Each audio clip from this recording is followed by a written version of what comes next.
യുവതികളായ സ്ത്രീകൾ റോട്ടുമ്പലിറങ്ങിയിട്ട് നബിദിന റാലി നടത്തുകയാണ്. മുമ്പൊരിക്കലും നമ്മൾ കണ്ടിട്ടില്ല, കേട്ടിട്ടില്ല. എവിടുന്നാണ് ഇതെല്ലാം കടന്നു വരുന്നത് എന്നറിയില്ല.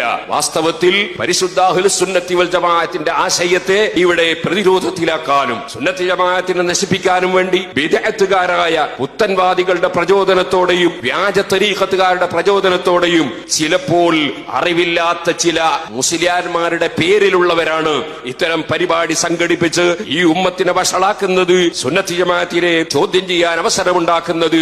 അവരുടെ വഞ്ചനയിൽ ഒരു മഹല്ല് കമ്മിറ്റിയും ഒരു മദ്രസ കമ്മിറ്റിയും പെട്ടുപോകരുതെന്നും നിങ്ങളുടെ മുൻഗാമികൾ നിങ്ങൾക്ക് കാണിച്ചു തന്നതുപോലെ നല്ല മൗലിദോതി, ബുറുദ ചൊല്ലി, മദ്ഹ് ചൊല്ലി, ഭക്ഷണം കൊടുത്ത്, ഖുർആനോദി, ദുആ ചെയ്ത് റാലി നടക്കുകയാണെങ്കിൽ അത് പുരുഷന്മാര് മാത്രം റാലിയാക്കി അങ്ങനെ അള്ളാഹു പൊരുത്തപ്പെട്ട നിലക്കല്ലാതെ ഒരു ദപ്പ് കയ്യിൽ കിട്ടിയാൽ പിന്നെ എന്തു തോന്നിവാസവും ചെയ്യാം എന്നതും നബിതങ്ങളെ മദ്ഹാണെന്ന് പറഞ്ഞ് ഏതാണിനും പെണ്ണിനും ഒരുമിച്ച് കൂടാമെന്നതും ആരും തന്നെ അനുവദിച്ചതാണെന്ന് ചിന്തിക്കരുത്. സമസ്ത കേരള ജമിയത്തുലമയുടെ പ്രസിഡന്റ്, സെക്രട്ടറി തുടങ്ങിയ ആലിമീങ്ങളെ സ്റ്റേജിലിരുത്തിയാണ് ഞാൻ ഈ കാര്യം പറയുന്നത്. പണ്ഡിതന്മാർ അവരുടെ ഉത്തരവാദിത്വം നിർവഹിക്കില്ലെങ്കിൽ അള്ളാഹുവിന്റെ അടുക്കൽ അവർ ചോദ്യം ചെയ്യപ്പെടുമെന്നതുകൊണ്ട് തന്നെ ഈ കാര്യം തുറന്നു പറയുകയാണ്. നാം നമ്മുടെ മുൻഗാമികളായ ആളുകൾ കാണിച്ചു തന്നതുപോലെ വളരെ ഭംഗിയായി മൗലിദ് പരിപാടികൾ നടത്തണം.